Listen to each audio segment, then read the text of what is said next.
বাড়িতে এসে ঈশিতাকে মেরে উচিত শিক্ষা দিয়ে বাড়ি থেকে বের করে দিল ফুলকি। হ্যাঁ বন্ধুরা, এমনটাই দেখা যাবে। তাই সম্পূর্ণ জানতে ভিডিওটিতে লাইক দিয়ে চ্যানেলটি সাবস্ক্রাইব করে দেখতে থাকুন।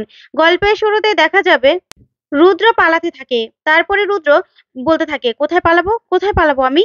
তারপরে একটা রৌদ্রে থেকে চাদর নিয়ে নেয় রুদ্র। আর সেই চাদরটা মুড়ি দিয়ে একটা গাছের আড়ালে লুকিয়ে বড়বাবুকে মেসেজ করতে থাকে যে আমি সেই কিউট ল্যাবের প্যাথোলজির কাছেই একটা আছি। তুমি এসেই আমাকে মেসেজ দেবে, তারপরে আমি বেরিয়ে আসবো।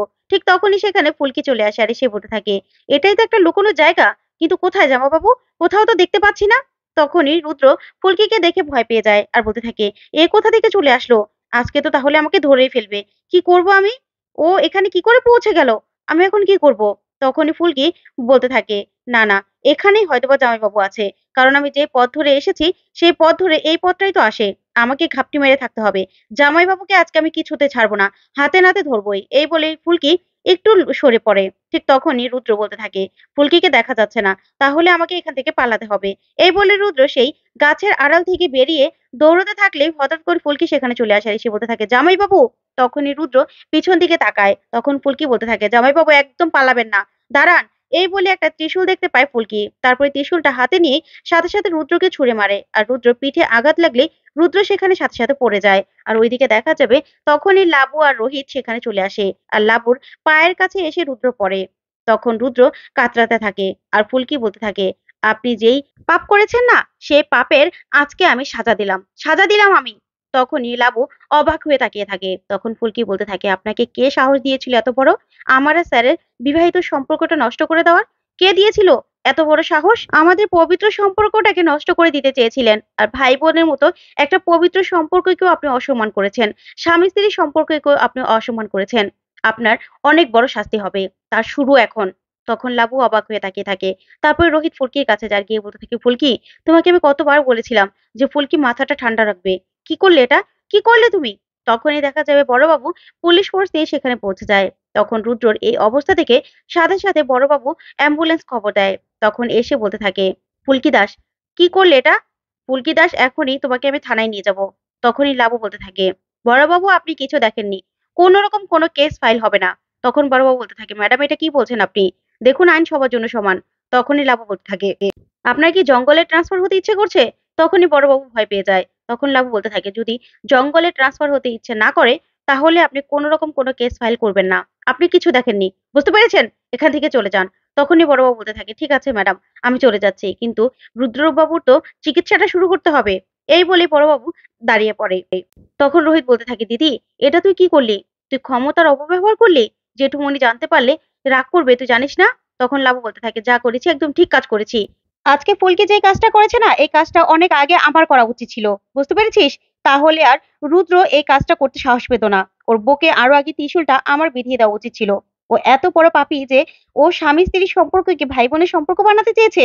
এত বড় সাহস ওর! তখন এই বলে লাবু কাঁদতে থাকে। তারপরেই রোহিত বলতে থাকে, দিদি ভাই, তুই নিজেকে সামলা, সামলা তুই নিজেকে। তখনই এই কথা শুনেই লাবু কাঁদতে থাকে। আর ওইদিকে ফুলকি বলতে থাকে, এবার না জামাইবাবুকে আমি গুনে গুনে সবগুলো শাস্তি দেব, শাস্তি দেব আমি। এটাই হলো তার শুরু। উনি এই কাজটা কেন করেছিল স্যার জানেন? উনি করেছিল যেন তথাদার মৃত্যুর তদন্ত আমরা না করতে পারি। সেটা আটকানোর জন্য এই কাজটা করেছিল। সেদিন ওপেন চ্যালেঞ্জ করেছিলাম না, তার জন্য। এই জন্যই উনি এরকম করেছে। তখন লাবু বলতে থাকে, হ্যাঁ, রুদ্র যদি তথার মৃত্যুর পিছনে নাই হাত থাকে তাহলে ও কেন ভয় পাবে? কেন আটকানোর চেষ্টা করবে? তোরা একদম ঠিক কাজ করেছিস। ফুলকি একদম ঠিক কাজ করেছে, যে যা করেছে ফুলকি একদম ভালো কাজ করেছে। তখন এই কথা শুনে ফুলকি বলতে থাকে, হ্যাঁ, এবার একে একে ওনার পাপের শাস্তি সব দেব আমি। ওইদিকে দেখা যাবে রুদ্রকে হসপিটালে নিয়ে যাওয়া হয়। তখনই ডক্টর ওর চেক আপ করতে থাকে আর ব্যান্ডেজ করতে থাকে। তখন রিকি সেখানে চলে আসে আর এসে বলতে থাকে, বড়বাবু, আমার দাদা কি হয়েছে? কি হয়েছে আমার দাদার? শুধুমাত্র আপনি বললেন হসপিটালে আসতে, কেন কি হয়েছে আমার দাদার? তখনই নার্স কতগুলো ব্লাড সহ তুলো নিয়ে আসলেই রিকি বলতে থাকে, নার্স, আমার দাদা কি হয়েছে? তখনই নার্স বলতে থাকে, দেখুন ডক্টর আসবে, ডক্টরের কাছ থেকে সবটা শুনতে পারবেন। তারপরে দেখা যাবে ডক্টর আসলেই রিকি বলতে থাকে, আমার দাদার কি হয়েছে? তখন ডক্টর বলতে থাকে, দেখুন ত্রিশূলটা একটু বেশি গেঁথে গেছে, তার জন্য অনেক ব্লাড লস হয়েছে, আমরা ব্লাড দিয়েছি। এখন আপনার দাদা জ্ঞান ফিরেনি, তবে অবজারভেশনে আছে, ঠিক আছে? এই বলে ডক্টর চলে গেলে রিকি ভিতরে চলে যায় দৌড়ে। তখনই বড়বাবুর মনে পড়ে যায় সেই লাবণ্যর জঙ্গলে ট্রান্সফার করার কথাটা। তারপর দেখা যাবে রিকি ভিতরে রুদ্রকে দেখে এসে বলতে থাকে, বড়বাবু, কি হয়েছে? কি হয়েছে? কে করেছে এসব? ত্রিশূলটা বিঁধলো কি করে বড়বাবু? কিছু বলছেন না কেন?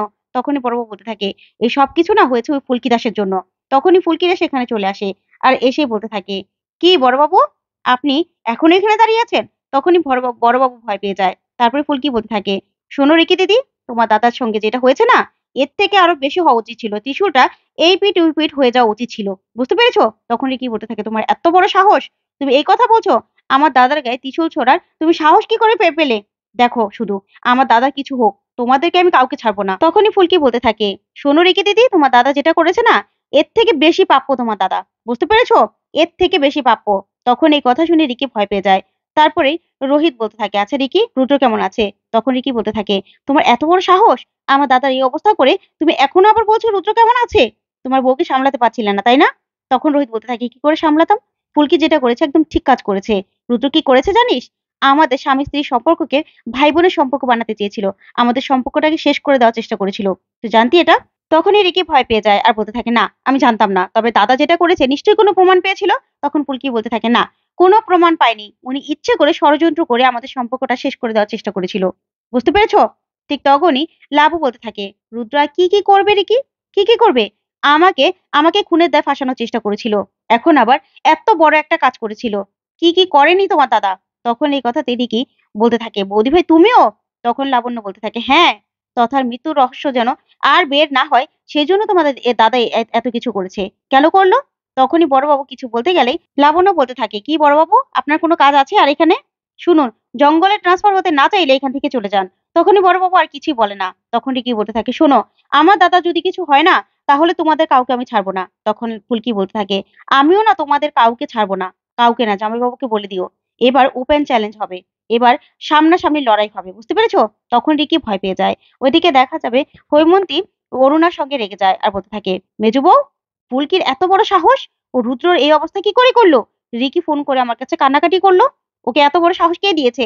আবার লাবু নাকি ওকে বাঁচিয়েছে। তখন অরুণা বলতে থাকে, হ্যাঁ দিদি, ফুলকির মাথাটা ঠিক ছিল না, তাই এই কাজটা করে ফেলেছে, তাই তো লাবু ওকে বাঁচিয়েছে। তখনই হৈমন্তী বলতে থাকে, আজকে মাস্টারমশাই আসুক, লাবুর এই ক্ষমতার অপব্যবহার করা আমি দেখাচ্ছি। দেখাচ্ছি আমি ওর এত বড় সাহস। আর ঝিনুক আর ফুলকি কি পেয়েছে ওরা দুই বোন? শুধু রুদ্রর জীবনের দিকে পড়ে আছে। তখনই অরুণা রেগে যায় আর বলতে থাকে, কেন দিদি, তুমি রুদ্রর কোনো দোষ দেখতে পাও না? রুদ্র এত বড় সাহস কি করে পায় ফুলকির আর রোহিতের সম্পর্কটা নষ্ট করে দেওয়ার চেষ্টা করে? ওকে এত বড় সাহস কে দিয়েছে? তুমি সেগুলো দেখতে পাও না কেন? সেগুলো দেখতে পাও না কেন, শুধু ফুলকির দোষ দেখতে পাও?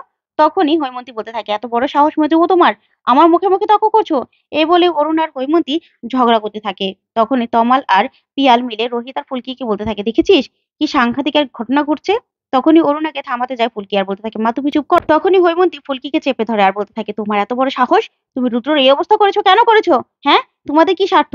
রুদ্র পিছনে কেন পড়ে আছো? তখনই রোহিত রেগে যায় আর বলতে থাকে, জেঠিমণি, তুমি ফুলকিকে ছাড়ো। রুদ্র কি কি করেছে তুমি জানো না? আমাদের কাছে প্রমাণ রয়েছে। আর সেই ল্যাবে সবাই ছিল, সেখানে সব ডক্টররা ছিল। সেখানে রুদ্র নিজের স্যাম্পল চেঞ্জ করতে গিয়েছিল, ফুলকির জায়গায় ধানুর স্যাম্পল দিতে গিয়েছিল। তুমি বুঝতে পারছো কত বড় একটা ষড়যন্ত্র করছিল আমরা ফুলকির সম্পর্কটা ভাঙার জন্য? তখনই হৈমন্তী বলতে থাকে, মিথ্যে কথা বলছো, তোমরা কোনো প্রমাণ দেখাতে পারোনি এ পর্যন্ত।